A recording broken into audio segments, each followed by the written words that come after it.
Doctor Who, Nightshade, by Mark Gatiss. Read by Joey Morgan. Prologue. All around the cluttered cloisters, musty rooms, and high, vaulted halls there was a deep and tangible hush. The only light in the virtually impenetrable gloom was of a peculiarly pellucid green, spilling out feebly from every heavy wooden door and misaligned stone. Everywhere there was a terrible sense of stagnancy, imbuing the whole place in a fetid, neglected atmosphere, as though some great cathedral had been flooded by a brackish lagoon. From out of the cobwebbed shadows emerged a little group of very old men, resplendent in their ornately decorated robes.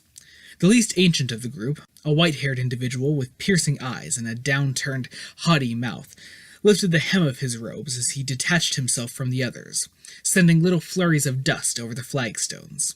He murmured a few words of apology to his comrades and melted away into the shadows.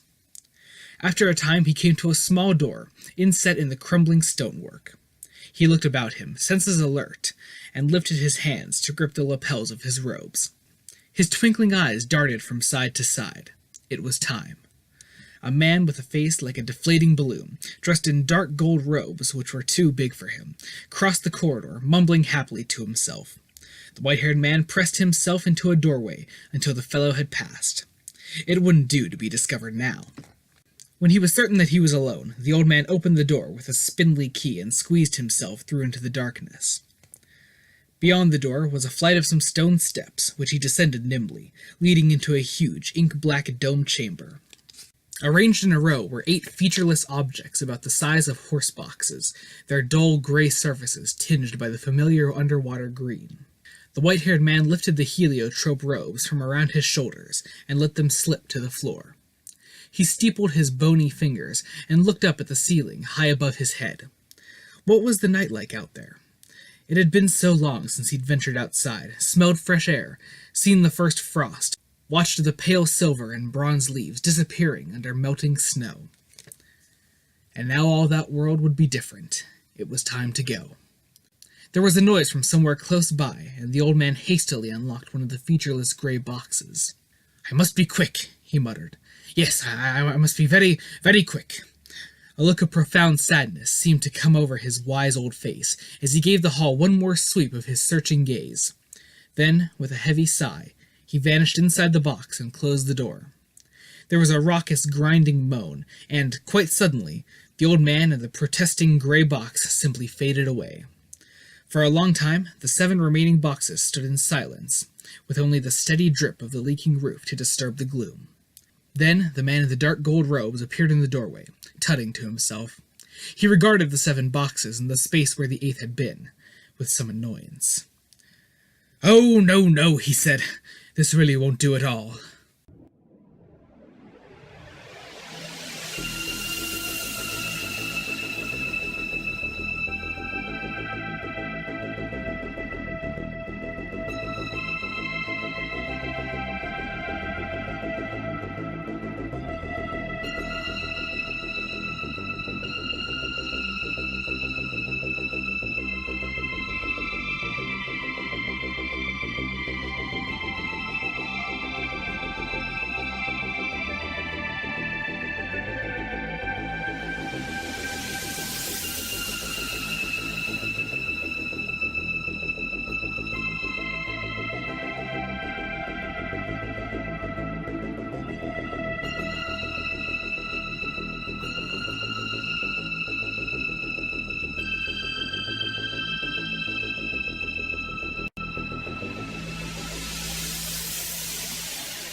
Chapter 1.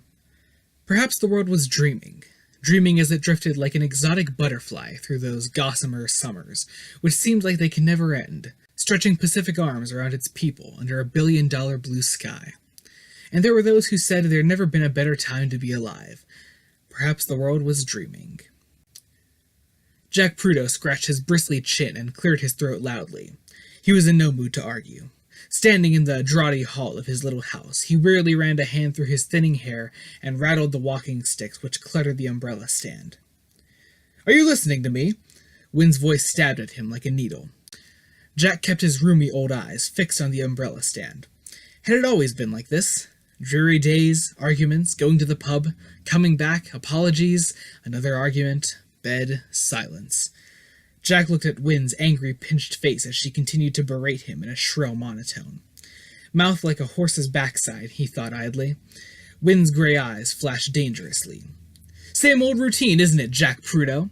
Yes, he despaired. Yes. Same old bloody routine.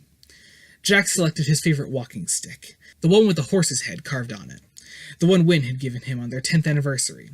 He buttoned up his heavy raincoat and eased his feet into a pair of Wellingtons. With 2 pairs of socks on, they almost fit. Off you go to the pub to get tanked, and not a thought for me, oh no. Well, I've had enough. Either you start facing up to your responsibilities. Jack didn't hear the rest. He lifted the latch on the solid front door and stepped out into the rain. There was a dismal slate-gray quality to the light which did nothing to lift his spirits. A wintry dusk was creeping remorselessly over the village in defiance of the early hour. A short walk across the square stood the Shepherd's Cross, a pub in which Jack had been drinking, man and boy, for nearly 50 years. He nearly chuckled as he remembered his dad smuggling him his first pint. The pub's comforting atmosphere of red flock wallpaper, old wood, and frosted glass rarely failed to cheer him up, except perhaps on bleak days like this one. Afternoon, Jack. Jack nodded his hello to the landlord, Lawrence Yedden, who stood drying glasses behind the long mahogany bar. Lawrence tossed the tea towel onto his shoulder and grinned. He was always grinning, or whistling. Filthy weather, he said cheerily. Jack grunted and looked Lawrence up and down, noting with disapproval the younger man's turtleneck sweater and fashionably exaggerated sideburns. Silly bugger was too old to be following trends. Back in the days when the colliery was still open, Jack had been a good friend of young Lawrence, especially after he'd married such a pretty young lass as Mrs. Cockane's oldest and produced a son, Robin. But his wife's untimely death had left such a profound impression on Lawrence that he had virtually withdrawn from village life, becoming sullen and uncommunicative. However, after some years, much to everyone's relief, he pulled himself together, got the tenancy of the pub with little bother, and married a lovely widow from York called Betty Harper. These days, Lawrence was all sweetness and light. He and Betty had recently returned from a holiday in Jersey, and were already planning their next excursion, rumored to be a cruise on the new Queen Elizabeth II. Lawrence grinned at Jack. The old man turned away thoughtfully. There was something about Lawrence which nagged at him. Perhaps he was just a bit too eager and cheerful to be true, and there had been a lot of gossip recently about how ill Betty was looking. Jack shrugged off these thoughts, turned back to the bar, ordered a pint of mild, and asked after Betty. "Oh, fine, said Lawrence, a little too quickly.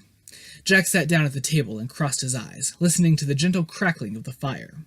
He was grateful that the recently installed jukebox, one of Lawrence's efforts to liven the place up a bit, had fallen silent. Honestly, the drivel people listen to nowadays, you couldn't tell the boys from the girls half the time. Sipping his pint thoughtfully, Jack glanced into one of the shadowed corners where a hefty wooden and cast-iron table stood, its surface littered with sodden beer mats. It was in that corner sometime during the Great War, 1916, wasn't it, that he'd first seen Wynn. She and her mother had just arrived in Crook Marsham and moved into the old Shackleton house on Faraday Street. Wynn was such a beautiful woman in those days. Lovely, thick auburn hair and soft skin that seemed to shine. "Can I get you girls a drink?" Jack had asked in a nervous voice. Wynn and her new friend, Veronica Railton, giggled into their hands. They were already feeling rather daring, having gone into the pub unchaperoned. Jack looked down at the oversized uniform he'd been given and suddenly felt a fool. His army haircut was horribly severe, and he felt self-conscious about his sticky-out ears.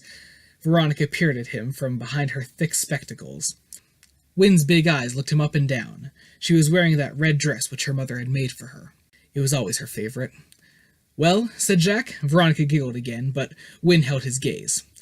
"There's something about a man in uniform," she said quietly. "Always had spirit, that one. So beautiful. So beautiful." Jack Prudo shook himself out of his reverie and took another sip of his pint, leaving a creamy semicircle on his upper lip. His eyes strayed to the tatty Christmas decorations which Betty Yedden had put across the bar only the other day. His mind began to drift again. He and Wynn saying their farewells just before he was posted. Endless laughter and chatter. Going on trips over to Leeds and Ilkley Moor. Kissing by the falls of Hayworth, and then parting. Jack waving to Wynn as she stood in that lovely red dress at the station. Waving as the steam from the engine enveloped her. After that had come the worst time of Jack's life, foul and wretched war. Up to his knees in freezing water as star shells blossomed overhead, half his comrades slaughtered in that filthy mud. And then came the day he saw his best mate's head blown off, and Johnny Hunn put a bullet through Jack's chest, sending him home within the week. Home to Crook Marsham and his mum and dad, and home to Wynne, who had waited for him, despite the best efforts of the local lads. The year after those university men came to the moor looking for old relics, Jack and Wynne finally tied the knot.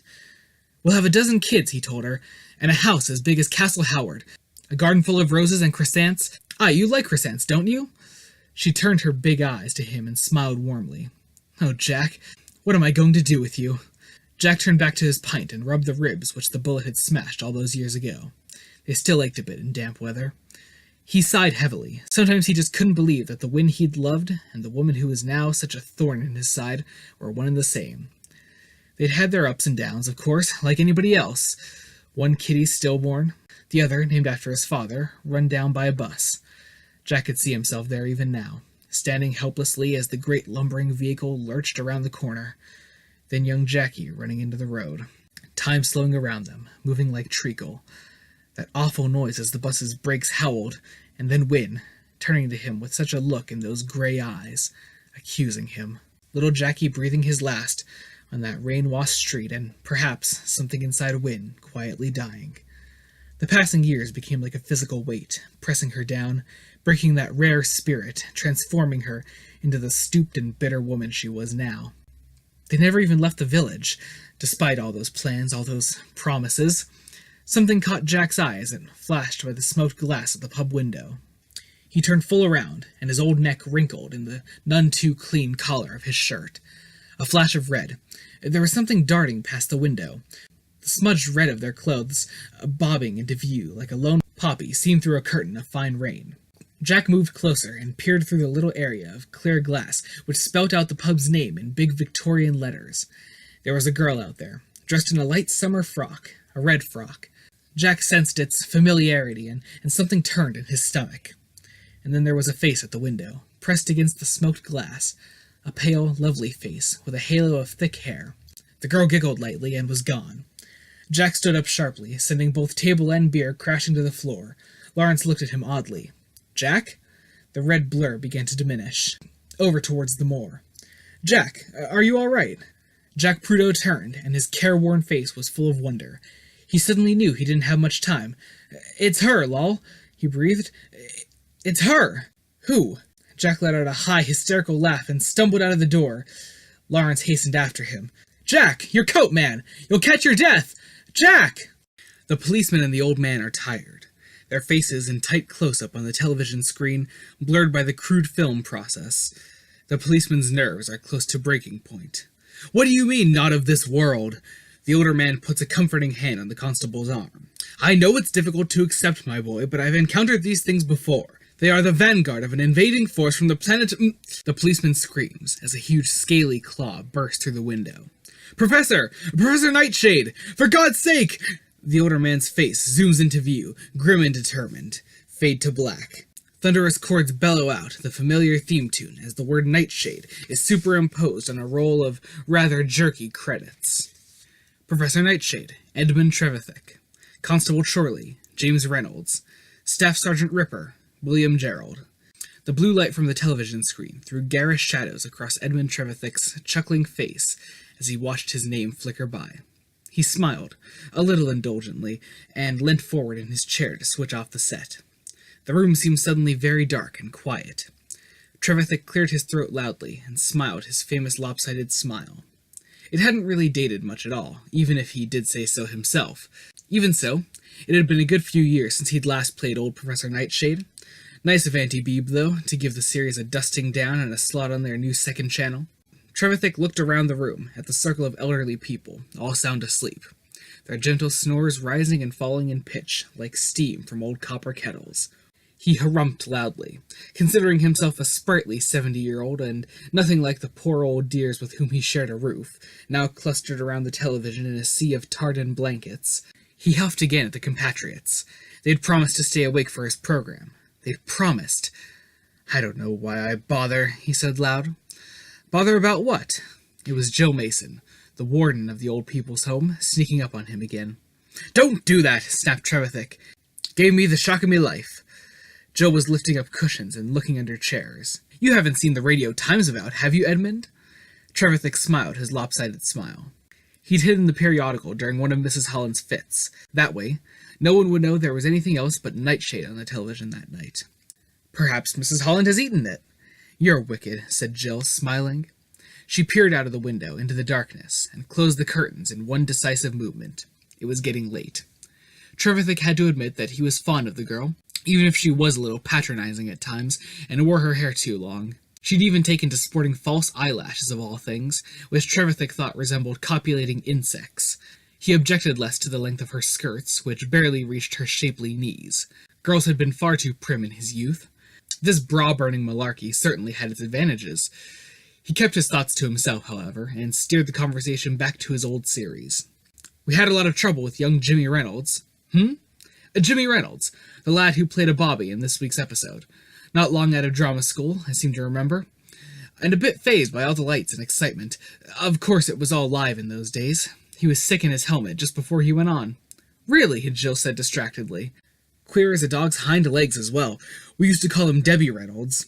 Trevithick guffawed into his handkerchief, then looked over at Jill. "Oh, you're as bad as this lot. You don't care. That's a piece of history you missed tonight." Trevithick adjusted his blanket and huffed again. Jill brushed a lock of hair out of her eyes and crossed the room to check on Mrs. Holland. "Believe it or not, Edmund, Mr. Trevithick to you, girl." "Believe it or not, I have more important things to do than watch you on the TV." Trevithick grunted. "Oh yes? Rather be with your bloody anarchist friends, would you?" "What?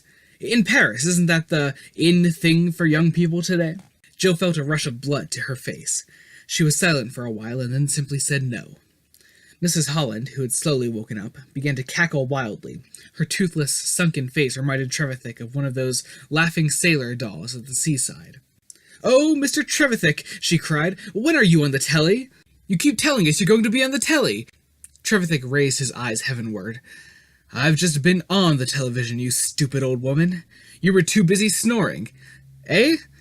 Mrs. Holland had become deaf again, as she often did in moments of stress. "Oh, never mind," grumbled Trevithick. "When's he on the telly, Jill?" pleaded the old woman, gripping Jill's arm. "I do so want to see him. Tell me when he's on." Jill nodded vigorously and reassuringly, soothing Mrs. Holland back into her chair. "And let me know when Wilfred gets home," she said finally, drifting back into sleep. "Wilfred?" said Trevithick, with a raised eyebrow. "Her husband." Jill tucked the blanket around the old woman's knees. "Killed in the First World War, I think." Trevithick grunted. "Mad as a hatter. Well, if you'll excuse me, I think it's time I get this old body to bed." Joe nodded distractedly and looked up. "Oh, I almost forgot. I got a phone call today. Someone from the BBC. They want to come up and interview you." "Interview me? Whatever for?" Jill pulled a face. "Apparently, they've been flooded with letters since they started repeating your series. Seems you're famous all over again." Trevithick grunted, probably just amazed I haven't dropped dead yet. "Shall I tell them it's all right, then?" "Shall I tell them it's okay to send someone up to see you?" Trevithick shrugged noncommittally. "If you like," he said, and left the room. Jill sighed. The man was so exasperating. Once in the corridor, however, Edmund Trevithick's sulky expression changed. He laughed delightedly, and his face broke out into a beaming, lopsided smile. "Famous! All over again!" He shambled excitedly to bed. In the TV room, Joe was trying to ease old Mr. Peel into a sitting position. She knew from bitter experience that if she couldn't make him sit upright, his medicine would run like syrup down his leathery chin. She stopped suddenly and stiffened. There was an odd rustling sound coming from outside, as if the tree branches were scraping against the window. But there were no trees that close by to the wall. The heavy velvet curtains seemed to stare at Jill, daring her to open them. "Don't be scared, you're a grown woman. What do you have to fear?" Jill swallowed nervously, feeling the back of her throat suddenly dry up. Then, grateful that there was no one awake to see her, she hurried from the room. Jack Prudo staggered on. He splashed through puddles in the cobbled square, careered around the post office, and finally found himself on the moor path. The moor. It stretched in front of him in the teeming rain, a great dismal expanse of purple, billowing clouds like strokes of charcoal, lowered over the desolation. Jack felt his Wellington sink into the sodden ground. Ahead of him, still discernible despite the darkness, the girl in the red dress was running, almost skipping. Oblivious to the driving rain which soaked her auburn hair, she spun around, jumped into the air, shouted for Jack to follow her. "Follow me, Jack! Follow! Follow! Follow me!" Jack could hear her light, musical laugh resounding in the air. It was a good sound he knew well. There was no mistaking it. The laughter of a delicate, carefree girl he'd once known and loved. "Win!" he called out. She turned, and he could see little beads of rain shining on her lovely young face. She laughed, and Jack's head crowded with memories. "Win!" He pounded on, his old legs buckling under him.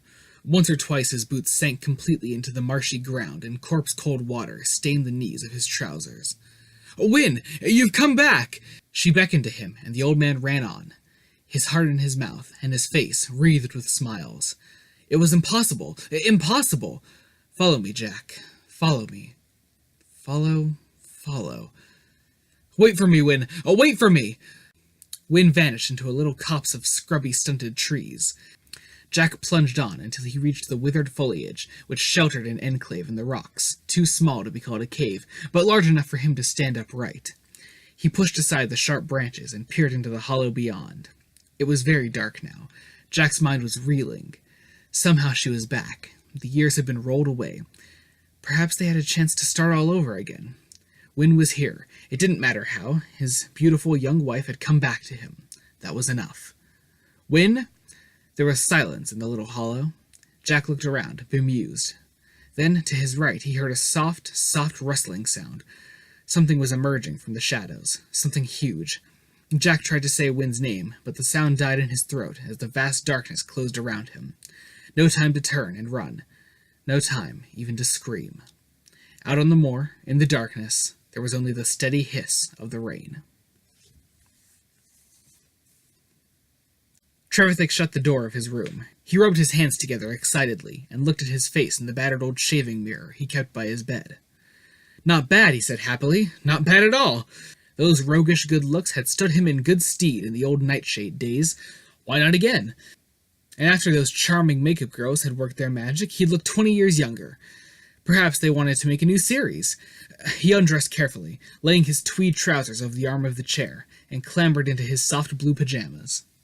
The Dales View residential home had been converted from an 18th century farmhouse and still retained its deeply inset windows, although the leaded panes had been replaced by thick modern glass. Trevithick was always reminded of prison cell windows. He paused to draw the curtains and glanced outside. The lashing rain was only visible in the weak yellow light of a distant street lamp. Trevithick started. Something moved through the pool of lamplight into the darkness. He saw it only for a moment, but it felt oddly familiar. A big, crooked, hunched figure, scuttling like a crab. Trevithick dismissed it with a shake of his head, drew the curtains, and clicked off the bedside lamp. It was good to be inside and warm when there was such foul weather out there. He looked at the ceiling, his eyelids making a gentle tick-tick as he blinked in the darkness. It really was good to be inside. Inside the Dales View residential home, and away from all that uncertainty. Much as he railed and protested and argued, there was a degree of comfort to be derived from being an old man in such extraordinary times. Exciting times, to be sure, but frighteningly unstable. Surely it was all going too fast. The certainties of his own young days, the ethics, the institutions, all seemed to be flooding away like precious wine from an unstoppered bottle, and it scared him. There were wonders, of course. Hadn't he cheered with the rest when Apollo 7 returned to Earth only a couple months before? Now they were saying man would be on the moon by next summer. Trevithick huffed to himself. All well and good, but at what cost? Half the world starving to death, brave lads pointlessly slaughtered in Southeast Asia, bloody, bolshy students tearing Paris to bits. Give them a taste of the birch. That'd teach 'em. No, it was all going too fast. Much too fast. Trevithick felt himself sinking into sleep. Rain drummed against the window in relentless, sweeping waves. Then there was another sound. Rustling, as if branches were scraping at the thick panes. "Wake up, VJ. Vij? Come on, love." VJ smiled to himself as he heard Holly's voice, but kept his eyes shut all the same. It would be nice to tease her for a while. The smell of hot coffee tempted him to stir, but the chair with its fat cushion was so comfortable. Come on, Vij. Hawthorne finds you asleep. Vijay opened one eye and winked at Holly. She smiled back at him and pushed a mug of steaming coffee into his hand. Vijay sat up and shuddered, rubbing his shoulders and back in an effort to wake himself up. Happy now? He said, stifling a protracted yawn. Around them, the great grey room twittered and buzzed with energy. Banks of monitors, scopes, and readouts covered every available surface, rising high towards the domed ceiling, where a forest of gantries also hummed with life. Holly was checking one of the smaller screens, a green, luminous display speckled with figures and oscillating curves. She glanced idly over her shoulder, as Vijay stood up and loosened his tie. If you're going to snooze, don't volunteer for night shift. You know how crucial this stage is. Vijay laughed bitterly. Volunteering didn't really come into it, Holly. When Cooper or Hawthorne say jump, then we drop off to sleep? Very funny. Vijay sneaked up behind Holly and put his arms around her waist. Holly craned her neck and gave him a light kiss on the cheek. Vijay grinned. They'd been colleagues at the space tracking station for 8 months and lovers for 4. Vijay had unfashionable hopes that one day Holly would cease to be Miss Kidd and become Mrs. Deegan. But, like saying man at the end of his sentences, or admitting that he preferred Peter Noon to Jim Morrison, plucking up the courage to ask her was something Vijay hadn't quite pulled off. Missed me? He asked. Holly shrugged. Suppose so. Vijay smiled, but couldn't quite suppress the little twinge of panic which rose up in him. What if she meant it? What if she really were indifferent to him? Vijay looked at his reflection in the darkened windows and sighed. He'd tried to swing, he really had, growing his thick black hair to shoulder length, and sporting a long, drooping Lennon mustache, but he felt uncomfortable with this image. It wasn't Vijay Deegan expressing himself, it was Vijay pretending to be something he wasn't, in order to impress Holly. Perhaps all those childhood stories about old Imperial England had made him yearn for security and normality. Certainly he'd loved his adopted country with the zeal of a convert, ever since he and his father stepped off the boat in 1951. Now he'd fallen in love with a wonderful woman, who might just regard him as a little diversion to help pass the time during the year-long slog at the station. How could he tell his father he wanted to marry a white girl? Holly turned and gently stroked his cheek. Get some sleep, Vij. I'm not tired. Besides, I've got some stuff to work on. He almost refused, for the sake of chivalry, but then remembered that chivalry wasn't hip. He nodded, grinned, and found himself yawning again. Okay, what time am I on in the morning? He never checked the roster. Holly, who used to find that infuriating, now thought it rather endearing. She looked at the clipboard which hung on the wall by the main display screens and rubbed the sleep out of her large green eyes. 11 to 9. Yeah, same as last Thursday. Cooper's on 2, then Hawthorne at 4. Oh, Christ. Holly smiled sympathetically. Think yourself lucky. I've got Hawthorne right through Saturday while you're off enjoying yourself. Vijay pulled her towards him and kissed her. Around them, the instruments whirred and ticked soothingly. Holly wrinkled her freckled nose as Vijay's mustache brushed against it. Enjoy myself, said Vijay, laughing. In this place? Well, get yourself over to York or somewhere. How about the Bronze House? Vijay shrugged. Been there, seen it, etc. Besides, how can I enjoy myself if you're not around? Holly pulled away, blushing a little in spite of herself. Again that reluctance, thought Vijay. That resistance. Go to bed, said Holly. I'll see you tomorrow. Vijay picked up his lab coat and nodded. He turned as he reached the door to the interior. Keep smiling. He disappeared into the darkness. Holly sat down in Vijay's chair and rubbed her face. She really did wish Vijay didn't have the day off on Saturday. Dr. Hawthorne would be breathing down her neck all day. Another interminable shift of doubles entendres and sarcasm from that nasty rat-faced man. Always patronizing, always smiling that sickly smile. You must pay more attention, Miss Kidd. You really must, said Holly to herself, imitating Hawthorne's funny, high-pitched voice. Then he'd probably get in a dig about Vijay. Something about staying where nature intended, or about parts of London resembling Calcutta. Hawthorne's resentment was firm, clear, and diamond-hard. If Mrs. Wilson had any sense, he used to mutter, he'd deport the lot of them. Holly sighed and looked at the clock. It was 2 a.m. She drank a little more coffee and glanced in the ink tracers which measured the radio waves from the stars they monitored. The thin line of green ink was straight and unperturbed. They were on the lookout for pulsars, mainly, this year's great discovery, sweeping the heavens for likely sources. The ink tracer continued on its placid path, smooth as a knife through water. Holly went up to the window and gazed up at the brilliantly lit disk of the radio telescope which towered above the station. There were a few stars visible in the murky black sky. She recognized Gemini and part of Taurus, then a little of Orion, the constellation on which they were presently concentrating, but it rapidly vanished under a blanket of greasy cloud. Yawning, Holly moved away from the window and, more through a desire to avoid starting work than any real need, walked into the corridor to make herself some more coffee. Outside, the rain lashed the great parabola of the telescope, bouncing off into the guttering and cascading down the stained concrete walls of the station. A mile away, in the village, Wynne Prudo spent her first night alone in 40 years. Trevithick awoke with a start. His gaze darted about the room as he took in the familiar shapes, still enveloped in thick darkness. The chair with his trousers laid across it, and the old wardrobe with the wonky door were still there. But there was something wrong. It was only when a sharp gust of freezing air wafted into his face that Trevithick noticed the window. His heart began to slam against his ribs, and he felt a great tide of adrenaline pulse unpleasantly to his head. Slowly, with great deliberation, Trevithick folded back the top blanket and tiptoed softly across the room. He clicked on the light. A huge hole had been smashed in the thick pane of the window, and the curtains hung in shreds, swinging from the broken rail like gibbet corpses. The shattered glass rattled as a stiff breeze from the moor ebbed and flowed against it. Trevithick licked his suddenly dry lips and sat down heavily in his chair, crumpling the trousers he had so carefully laid out. His eyes moved quickly from the devastation around the window to his bed and then back again. He could see the pool of yellow light from the same street lamp. Nothing there now. He glanced at his old brass alarm clock, 4:30, and suddenly there was a voice. A shocking, twisted rattle of a voice, like dead air expelled from the lungs of a drowned man. "Nightshade," it hissed, chuckling.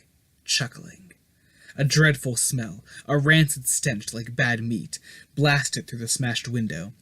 Trevithick felt his head becoming insanely light, almost as if it were about to leave his shoulders and fly away. He felt sick and dizzy all at once. Then the chuckle came again, and the fearful stink rose up in his nostrils till he felt the room shuddering and blackening around him. Holly looked at the clock.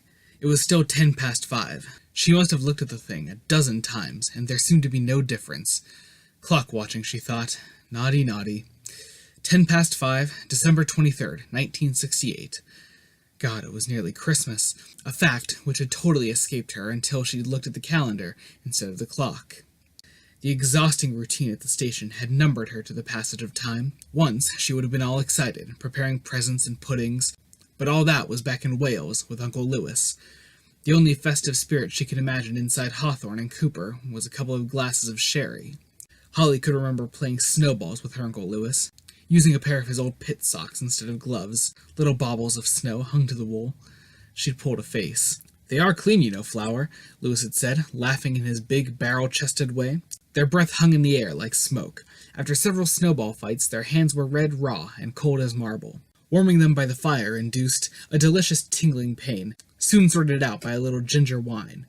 Then there would be steamy stuffing smells, and the king on the radio. The last bits of rationed chocolate left over from the morning's gluttony would be consumed as Uncle Lewis's tuneless singing drifted in from the kitchen. Holly sighed. That was all such a long time ago. It made her think of another Christmas, her first without James, and how Lewis had comforted her as she wept into his cardigan, orange firelight glowing around them.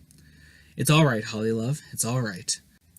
A klaxon wrenched Holly from her thoughts, its violent screech echoing from the station. Holly stood up too quickly and banged her knee against the console. "Bugger!" A klaxon wailed at her accusingly.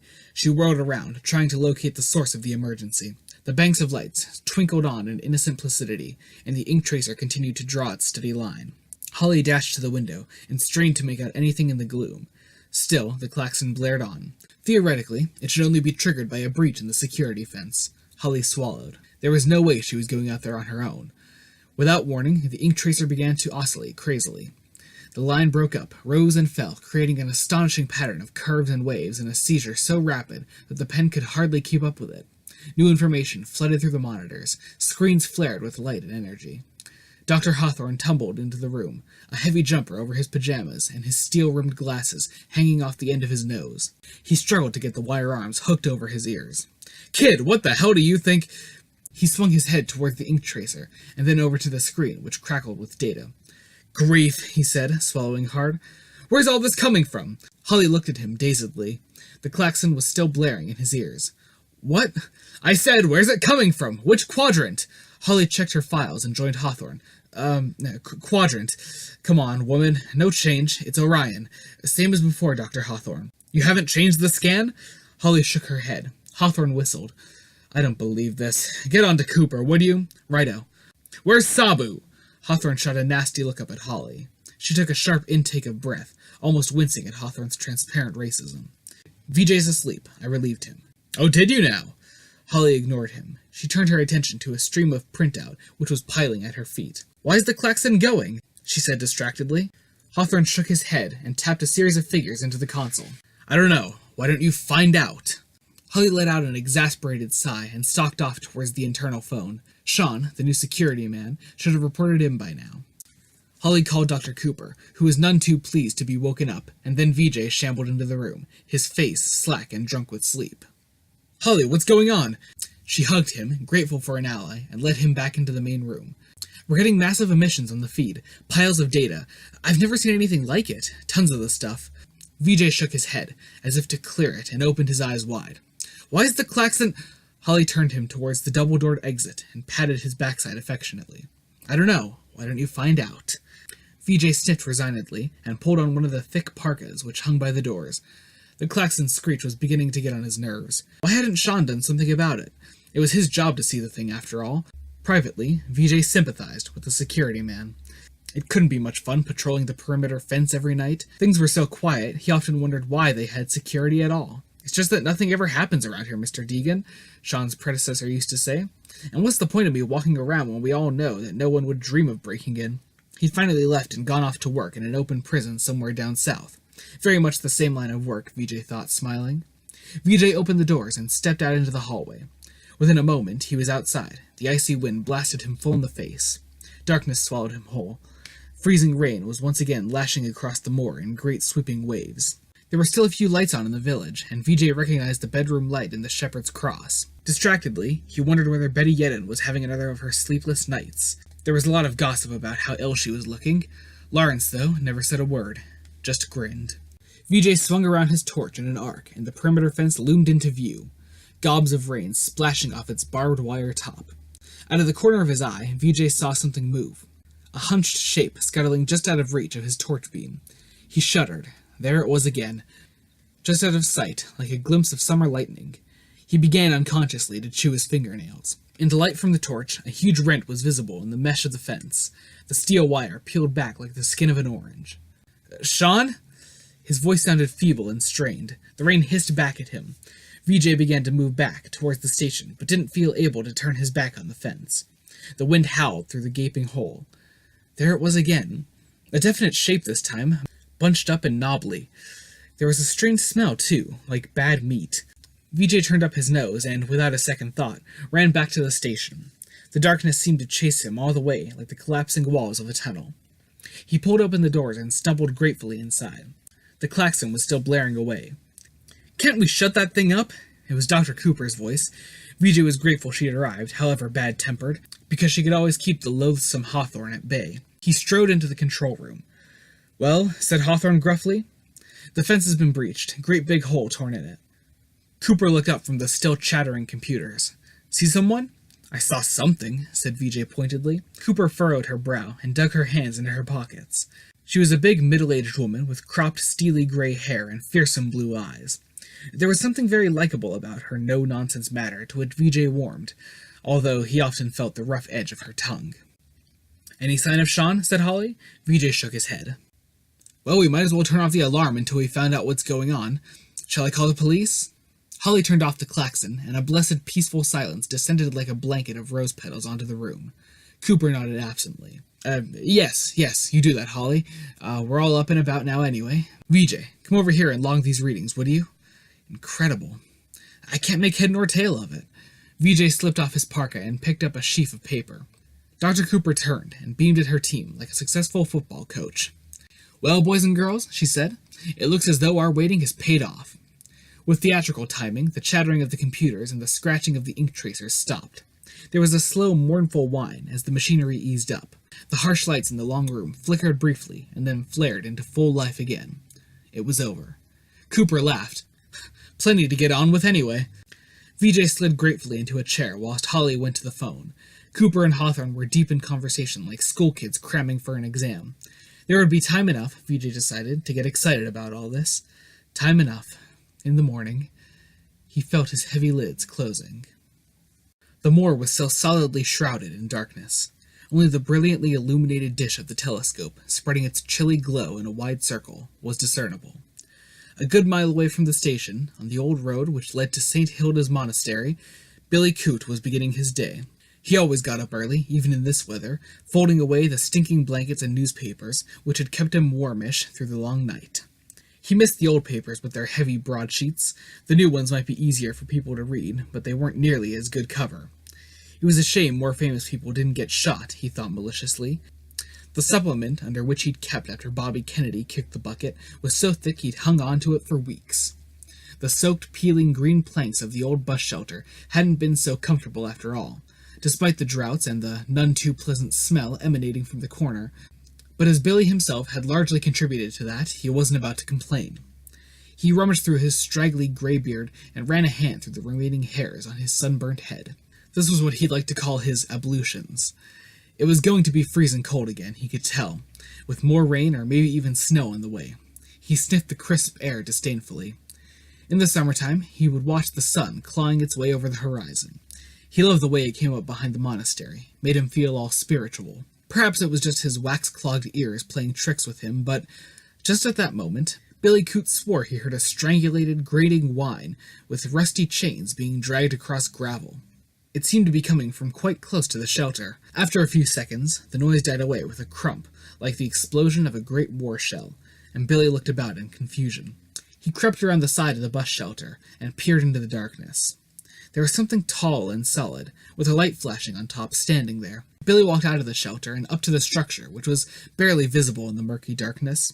As he drew closer, however, he recognized the thing as a police telephone box. This came as a great surprise because he was sure it hadn't been there the night before.